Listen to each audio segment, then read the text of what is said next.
यह उस दौर की बात है जब जमीन सूखी होगी और आसमान से बारिश रुक चुकी होगी। लोग भूखमरी से परेशान होंगे, नदियां सूख चुकी होंगी और हर तरफ मुश्किल का माहौल होगा।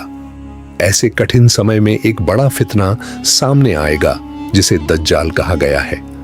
रिवायतों में बताया गया है कि वह ऐसा व्यक्ति होगा जिसके एक हाथ में जन्नत और दूसरे हाथ में जहन्नुम होने का दावा होगा। उसका एक कदम मशरिक में होगा और दूसरा मगरिब में, यानी उसका असर बहुत दूर दूर तक फैल जाएगा। लेकिन सवाल यह है कि वह सबसे पहले कहां से सामने आएगा। दज्जाल कोई साधारण इंसान नहीं होगा। उसे इंसानी इतिहास का सबसे बड़ा इम्तिहान बताया गया है। उसके माथे पर काफेर लिखा होगा जिसे हर सच्चा मोमिन पहचान सकेगा। कहा गया है कि पढ़ा लिखा हो या अनपढ़, सच्चे ईमान वाला इंसान उसे पहचान लेगा। उसका निकलना मशरिक की तरफ से होगा और वहीं से उसका फितना फैलना शुरू होगा। बताया जाता है कि दज्जाल उस समय प्रकट होगा जब लोग उसके बारे में बात करना लगभग छोड़ चुके होंगे, जब मस्जिदों में भी उसकी चेतावनी कम हो जाएगी। उसी समय दुनिया में एक बहुत कठिन दौर चल रहा होगा। रिवायतों के मुताबिक 3 साल तक सख्त सूखा पड़ेगा। पहले साल बारिश बहुत कम होगी, दूसरे साल और घट जाएगी और तीसरे साल लगभग बिल्कुल नहीं होगी। खेत सूख जाएंगे और लोग खाने के लिए तरसने लगेंगे।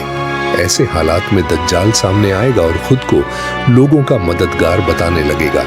वह कहेगा, अगर मुझ पर भरोसा करो तो मैं बारिश बरसा दूंगा। लोग मुश्किल में होंगे, इसलिए कई लोग उसकी बातों में आ सकते हैं। कुछ रिवायतों में आता है कि वह ऐसे काम दिखाएगा जिनसे लोग धोखा खा जाएंगे। वह आसमान को हुक्म देने का दावा करेगा और लोग समझेंगे कि सचमुच बारिश उसी की वजह से हो रही है। इस तरह बहुत से लोग उसकी बातों पर यकीन करने लगेंगे। हदीस में उसके कुछ निशान भी बताए गए हैं।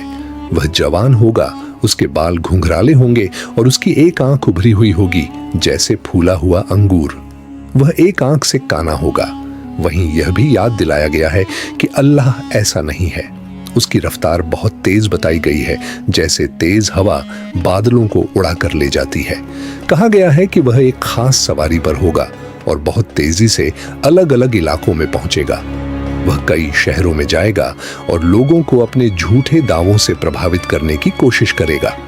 उसके असर और डर की वजह से बहुत से लोग उसे मानने लगेंगे।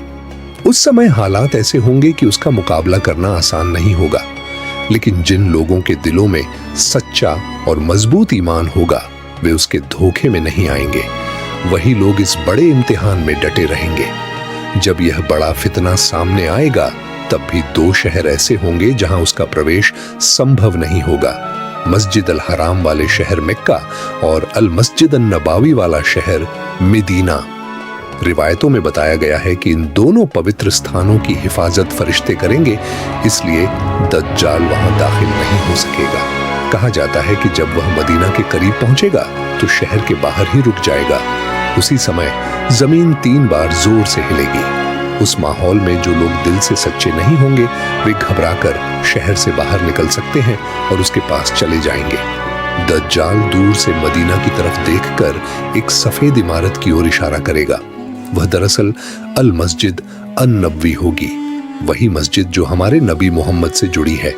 लेकिन फरिश्ते उसे शहर के हर रास्ते से वापस लौटा देंगे। जब वह अंदर नहीं जा पाएगा तो गुस्से में आसपास के इलाकों में लोगों को भ्रमित करने की कोशिश करेगा।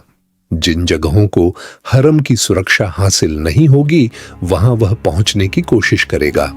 उस समय ईमान वालों के लिए यह बहुत बड़ा इम्तिहान होगा। रिवायतों में यह भी आता है कि वह लोगों को प्रभावित करने के लिए तरह तरह के दावे करेगा। वह जमीन के खजानों की बात करेगा और लोगों को दुनिया की दौलत का लालच देगा। सोना, चांदी, अनाज और दूसरी चीजों का लालच देकर वह लोगों को अपनी तरफ खींचने की कोशिश करेगा।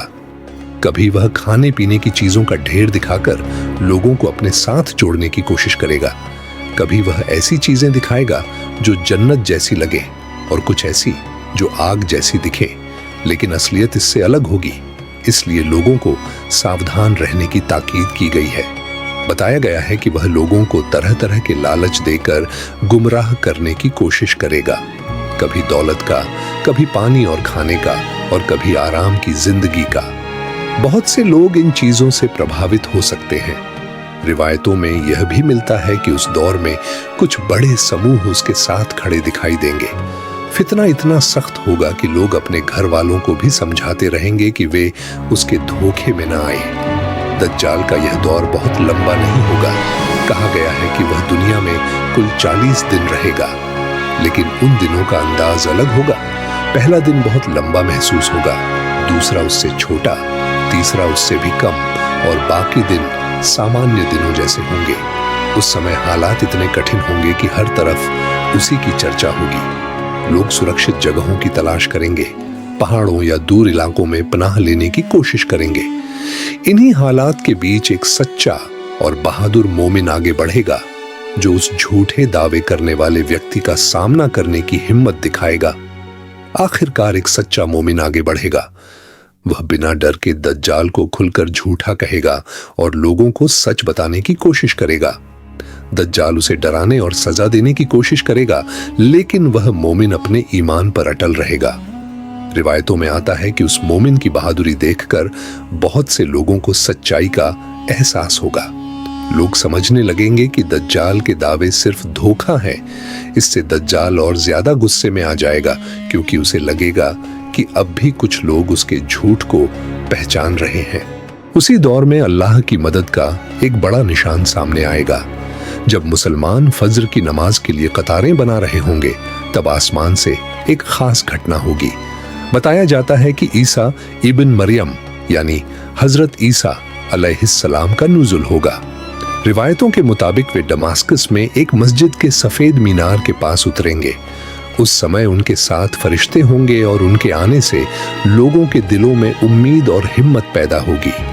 जैसे ही दज्जाल को उनके आने की खबर मिलेगी, उसका घमंड और ताकत खत्म होने लगेगी। वह भागने की कोशिश करेगा, लेकिन हजरत ईसा उसका पीछा करेंगे। आखिरकार उसे बाब लड के पास पकड़ लिया जाएगा। वहीं उसका अंत होगा और उसका फितना खत्म हो जाएगा। इसके साथ ही वह द्वार भी खत्म हो जाएगा, जिसने दुनिया को लंबे समय तक परेशान किया था। उसके बाद दुनिया में सुकून और इंसाफ का नया समय शुरू होगा। लोग आपस में शांति से रहेंगे, डर, नफरत और बड़ी मुसीबतें कम हो जाएंगी। हजरत ईसा अलैहिस्सलाम इंसाफ और भलाई का पैगाम फैलाएंगे।